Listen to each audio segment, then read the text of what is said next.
Tapos na nga ba ang gulo? O antayin natin, babalik ulit siya? Maggugulo na naman ulit, nagpapahinga lang. Well, sabi nga ni yung si Winston Churchill, no, alala mo yung sinabi niya, Oh. this is not yet the end. This is not even the beginning of the end, but this is rather the end of the beginning. So, kung pa to, marami pa tong kabanata. Halimbawa, today lang magkabakbakan yan. Yung pre-trial meeting, today. Today ba yun o bukas? So yan, Good. mahalaga yan, no? Mahalaga yan dahil isi-set niyan yung mga pag-stipulate ng mga facts, yung sequence ng evidence, no? Yung mga schedules ng impeachment.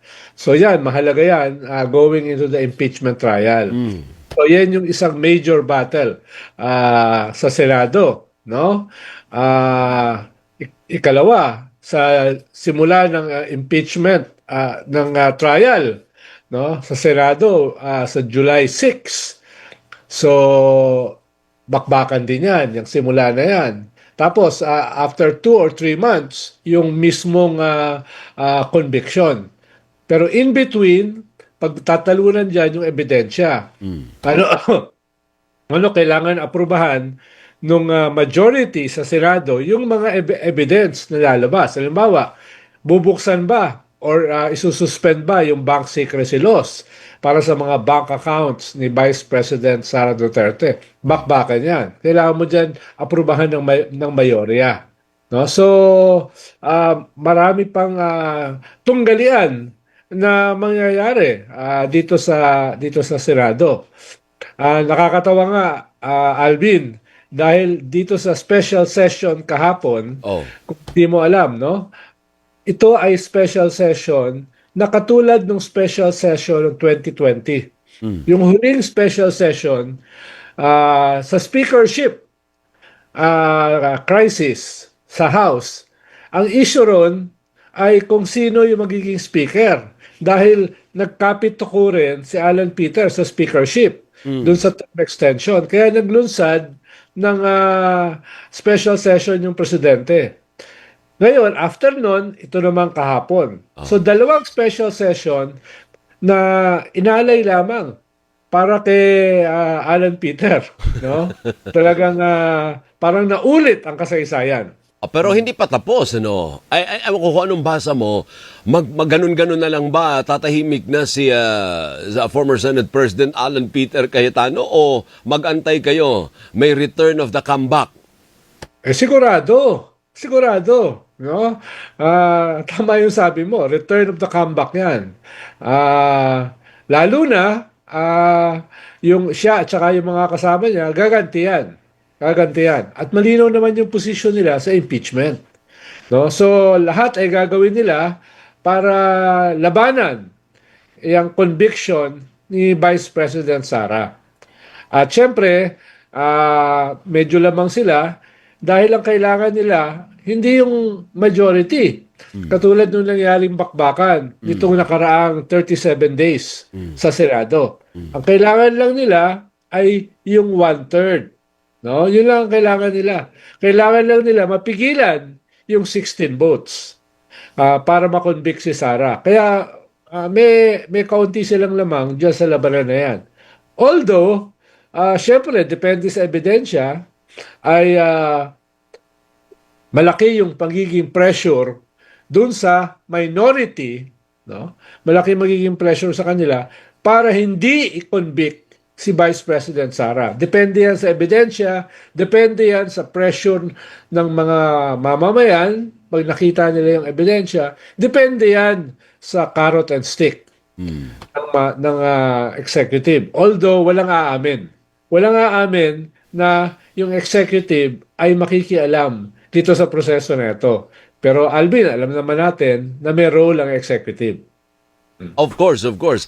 Pero sa palagay mo, Secretary, achievable pa rin, hindi imposible na with the current situation, hindi imposible na makakuha ng 16 kung talagang hindi mababago yun. Kasi yun nakalagay sa konstitusyon, no po. Kahit medyo impossible to do, hindi siya imposible, kayang gawin, kayang i-achieve ang 16. Yes, kahit kung titingnan natin ngayon, medyo uphill. Dahil kailangan mo ng 16. Sa ngayon nga, yung majority ay ilan? 13 lang. Di ba? So, yung 13 ba ay solid yan? Solid ba yan sa usapin ng impeachment o conviction ni Vice President Sara? Hindi ka nakakasigurado. Tapos, kailangan mo pa siyang dagdagan ng at least 3. So, hindi imposible, pero uphill yung labanan para makuha yung 2/3. No? Pero inuulit ko, depende yan doon sa ebidensya na lalabas. Kung titingnan natin yung ebidensya na initially lumabas doon sa Justice Committee sa Congress, medyo very compelling yung evidence na yan na lalabas sa Senado. Lalong-lalo na yung mga bank accounts ni Vice President Sara at kung saan ito nanggaling. No? At ikalawa, yung carrot and stick. No? Yung carrot and stick galing sa mamamayan na makakakita ng ebidensya na lalabas at galing sa Malacanang, sa executive. Apo. No? Ibig sabihin, Sek, kung masyado namang halata at malakas naman ang ebidensya, hindi na uubra ang pagiging loyalista mo. Kasi nakakahiya naman sa taong bayan na i-acquit mo kung malakas naman at kitang-kita yung ebidensya. Eksakto. Eksakto, Alvin. No? Kung very compelling yung evidence, no? Halimbawa, bilyon-bilyon yung nandun sa kanyang bank account, kumpara dun sa nakalagay sa kanyang SALN, paano nangyari yun? Tapos kung may papakita, kanino ba nanggaling yung mga pera na yan na binigay sa Vice President at makikita yung resibo sa kanyang bank account. Halimbawa, kung totoo yung sinasabi ni Senator Trillanes na nanggaling yan sa mga drug lords, pogo lords at iba't ibang lords, may hirapan kahit yung minority not to convict. Bakit nga? Sa ebidensya. Baka nga lumabas kung ayaw nila i-convict, sila mismo ay involved sa ganyang klaseng mga anomalya. No? Na alam naman natin, maraming mga senador, halos kalahati, talagang involved sa mga anomalya. Ngayon, dito sa kaso ni Senador Chis Escudero, ang basa mo ba, sa palagay mo ba, ito ay kapalit ng kanyang pagbaliktad o ikaw na yung mag-preside dyan? Remember, may issue din siya sa pagiging presiding officer niyan no Senate President siya. Di ba sa kanya naging controversial yung forthwith? Sa kanya yun, di ba? Panahon niya. Yes. Sa isang banda, parang ang pangit sa optics. Oh. Dahil siya yung na-identify na pumatay ng impeachment a year ago. The first time, Diba? yeah. Pangit ng optics, tapos siya ngayon yung presiding officer. Pero on the other hand, pwedeng ito yung kanyang rehabilitation. Dahil re-electionist siya.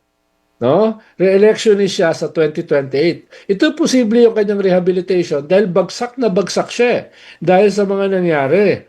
Doon sa impeachment, si Mr. Forthwith, kaso niya sa COMELEC na nakasalang pa rin, kaso niya sa ombudsman na posibleng maisalang sa Sandigan Bayan. So, ito yung pagiging rehabilitation niya. Kaya dapat niyang pag-igihin yung pagiging presiding officer. Yun naman yung isang banda. Doon siya titignan doon siya hahatulan Ano yung kanyang conduct as presiding officer? So, kompromiso ito. Compromise na ito. Sige, pupunta ako sa side mo. Kasi ang unang hiningi, di umano, ay Senate presidency. Hindi naman pwedeng siya ang Senate President. So ito na lang, presiding officer ng impeachment court. Yun na lang yung kapalit, Secretary. Yes. Kung nakatira ka sa kuweba, sasabihin mo, ay walang compromise. Hindi nangyari yung compromise na yon. Kaya tayo naman kasi, Alvin, nakatira tayo labas ng kuweba So, natin na may mga compromises, di ba? Opo.